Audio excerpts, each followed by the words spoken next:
जय हिंद, नमस्कार दोस्तों, मैं दिव्यांश नामदेव आप सभी का बहुत बहुत स्वागत करता हूं। दोस्तों, नीट 2026 के रिगार्डिंग एक बहुत बड़ा अपडेट आ रहा है कि बच्चों की एग्जाम फिर से कंडक्ट होगी, लेकिन इस दौरान उन्हें किसी भी प्रकार का फिर से री रजिस्ट्रेशन, फिर से फीस देने की जरूरत नहीं है। लेकिन यह कोई मामूली सी बात नहीं है। बस आज का मुद्दा यह है, हर बार की अगर देखा जाए तो निराश होते हैं तो वही बच्चे जो मेहनत करते हैं, तैयारी करते हैं, दिन रात एक कर देते हैं नीट की प्रिपरेशन के लिए। फिलहाल तो यहां पर एक और जो अपडेट है, सीबीआई ने अरेस्ट चालू कर दी है, लेकिन यह मुद्दा सिर्फ 4-5 गिरफ्तारियों का नहीं है।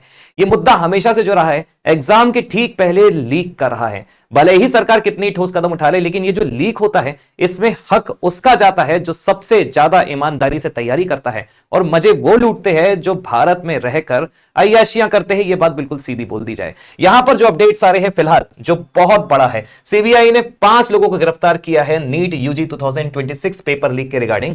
और ये जो रेड चल रही है, ये जयपुर, नासिक, गुरुग्राम तक जा चुकी है। फिलहाल यहां पर एक कल्प्रिट को गिरफ्तार भी कर लिया गया है, लेकिन मुद्दा और सवाल फिर से वही है कि आखिर कब तक ये सब चीजें चलती रहेगी, क्योंकि नुकसान यहां पर 22 लाख बच्चों का हुआ है।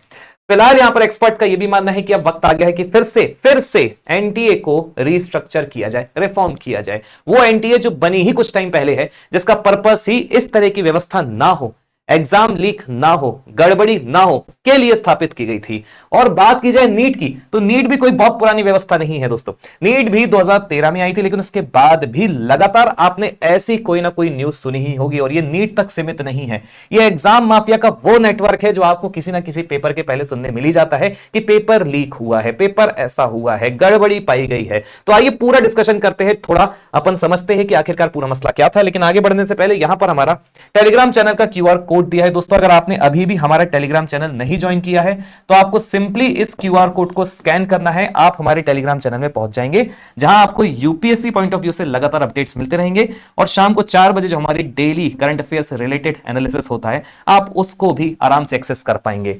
अब आपके लिए यहां पर एक जो जानकारी फिलहाल अभी आई है, यह सबसे बड़ा मामला इसलिए बन जाता है क्योंकि 22 लाख बच्चे बैठे हुए थे, और देखिए किसी एक की गड़बड़ी के कारण ये 22 लाख लोग आज निराश हुए हैं, आक्रोशित भी हैं। और भारत में अगर बात की जाए तो नीट भारत की सबसे बड़ी मेडिकल एंट्रेंस एग्जाम मानी जाती है। एग्जाम इसलिए कैंसिल हुआ था क्योंकि पेपर लीक के एलिगेशंस थे, जो कि सही साबित हो रहे हैं, इररेगुलरिटीज पाई गई है, और अल्टीमेटली सबसे बड़ा ट्रस्ट डेफिसिट फैक्टर हुआ एक उस इंस्टीट्यूशन के ऊपर जो नीट कंडक्ट कराती है। इसलिए यहां पर एक्सपर्ट ये बोल रहे हैं कि नीट को स्ट्रक्चरल करने की जरूरत है, रिफॉर्म की आवश्यकता है। As mixup occur, the agency faces charges of lax operational capacity, porous cyber security, poor crisis communication. Experts suggest a transition to digital test, decentralization of the admissions also.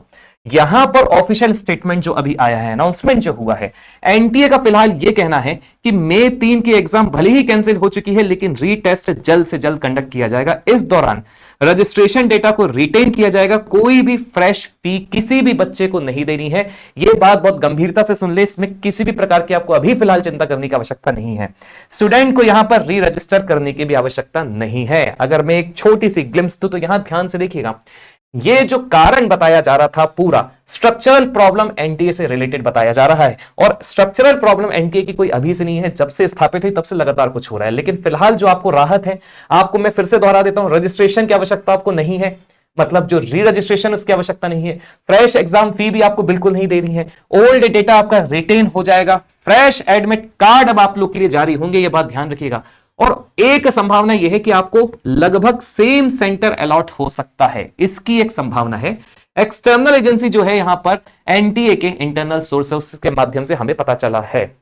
अब देखिए, जो क्रैकडाउन चला है और NEET की जो अपन बात करते हैं, जो कंट्रोवर्सी है कोई अभी से नहीं है, जब से नीट एस्टेब्लिश हुई है, कहने का मतलब है 2013 से, तब से रिलेटेड इसकी नंबर ऑफ कंट्रोवर्सीज है। 2013 का साल देखिए जब नीट पहली बार आया, 2016 में सुप्रीम कोर्ट ने नीट की व्यवस्था को रिवाइव किया, पुनर्जागृत किया। 2017 में तमिलनाडु ने कंट्रोवर्सी का मतलब एक अपोजिशन हुआ था रिलेटेड टू द कंट्रोवर्सी। 2019 में भी मेजर इम्पर्सनेशन रैकेट बस्ट हुआ था, उस दौरान भी यही संभावना हुई थी। 2020 में कोविड एग्जामिनेशन कंट्रोवर्सी हुई थी, 2022 में केरला फ्रिस्किंग कंट्रोवर्सी हुई थी, 2024 में पेपर लीक एलिगेशंस फिर से लगे थे, और 2026 में फिर से फुल कैंसिलेशन और रीटेस्ट हुआ है। अपने आप में अभी तक का यह सबसे बड़ा मामला है।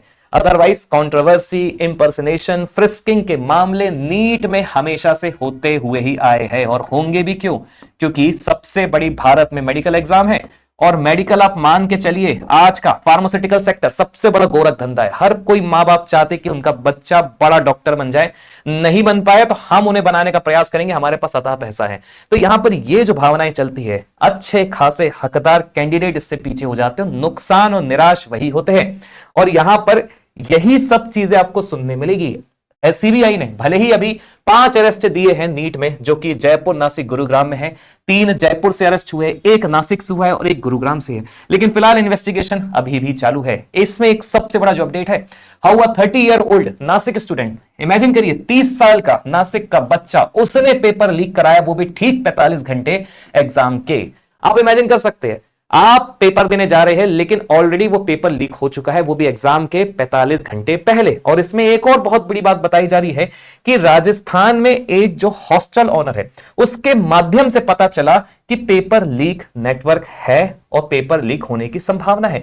तो यहां पर राजस्थान का भी नाम आया जा रहा है, इसलिए सीबीआई अब राजस्थान तक पहुंच चुकी है। राजस्थान मतलब कोटा, कोटा मतलब आप बात कर रहे हैं एजुकेशन हब की। अब देखिए लीक किस हिसाब से हुआ, तो मैं आपको बताता हूं। यहां पर नासिक का एक बच्चा जिसका नाम है शुभम खैरनार, 30-year-old रेसिडेंट है। अब बच्चा तो नहीं बोलेंगे क्योंकि इतना बड़ा प्राप्त कर दिया है। यहां पर ही वॉज और he is a BAMS student, BAMS का छात्र बताया जा रहा है शुभम खैरनार के बारे में।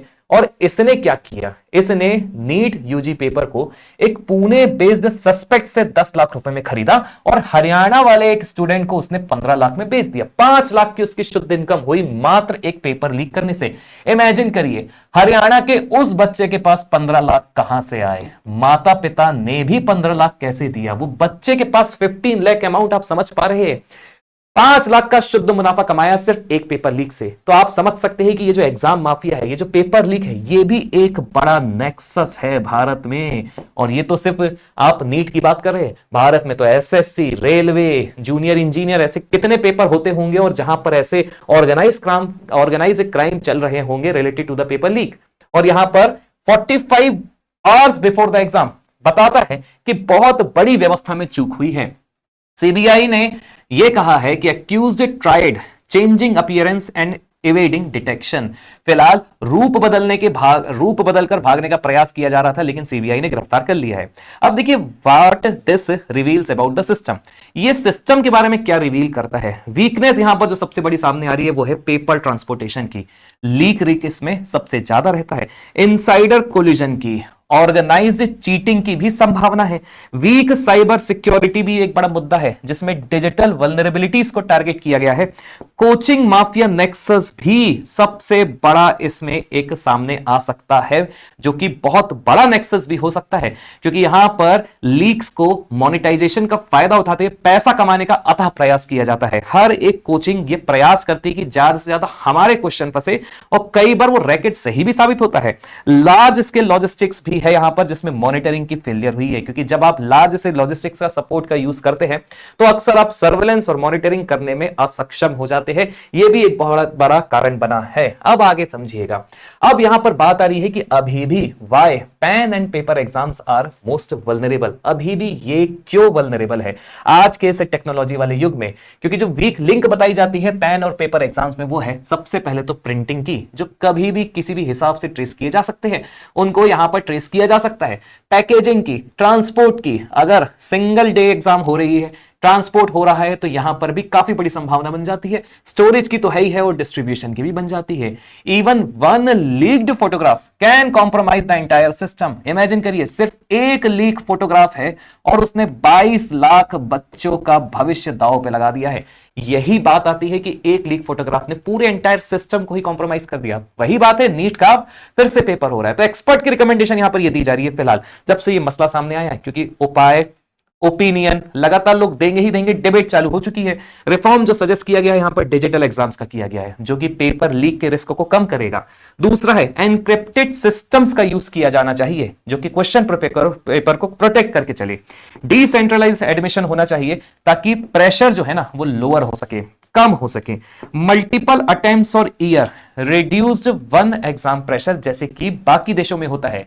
आप एक ही साल में सारा कुछ थोप दोगे, बच्चों के ऊपर अतः प्रेशर होता है। एकेडमी संस्थाएं पैसा ही पैसा पीटती है, वो मुनाफा कमाती है, सरकार को देती है, सरकार इस व्यवस्था को चालू रखती है। इसीलिए मल्टीपल अटेम्प्ट और ईयर होने चाहिए। हाइब्रिड इवैल्यूएशन मॉडल होना चाहिए ताकि बेटर असेसमेंट हो सके, और स्ट्रॉन्ग साइबर सिक्योरिटी होनी चाहिए ताकि हैकिंग जैसी व्यवस्था को भी प्रिवेंट किया जा सके।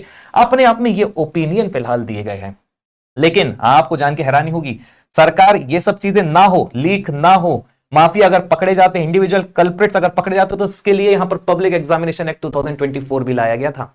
अब गवर्नमेंट का रिस्पॉन्स इसके पहले, आफ्टर आफ्टर मतलब इसके पहले एक्ट इंट्रोड्यूस करके साबित करना चाह रही थी कि हमने ठोस कदम उठाया है, लेकिन आफ्टर अर्लियर लीक्स लॉ ने जो क्रिमिनलाइज किया, मैं आपको बताता हूं, पेपर लीक क्रिमिनलाइज हो चुका है, ऑर्गेनाइज चीटिंग भी क्रिमिनलाइज हो चुका है, इम्पर्सनेशन भी क्रिमिनलाइज हो चुका है, जो बहरूपिये बैठते मुन्ना भाई बन के, वो भी एक गैर कानूनी है, अपराध है, दंडनीय अपराध है।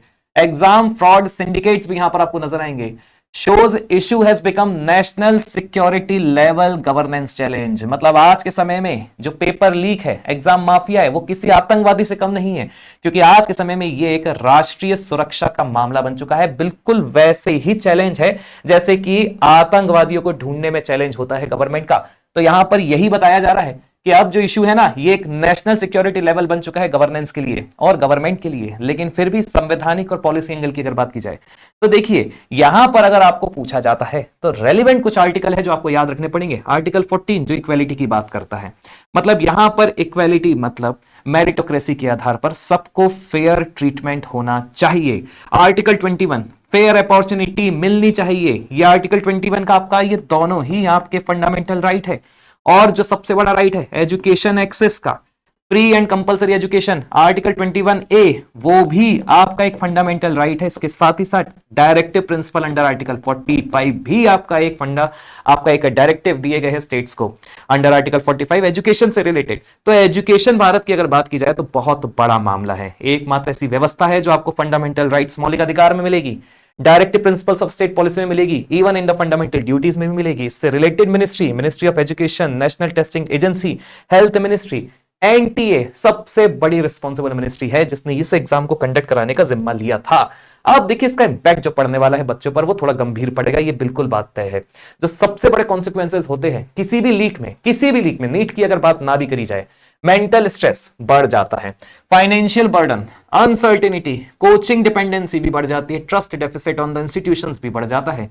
यहां पर स्टूडेंट ही सबसे बड़े विक्टिम बनते हैं सिस्टम के फेल होने के। सोचिए, गलती सिस्टम की, लेकिन भुगतना पड़ रहा है पूरे के पूरे 22 लाख बच्चों को।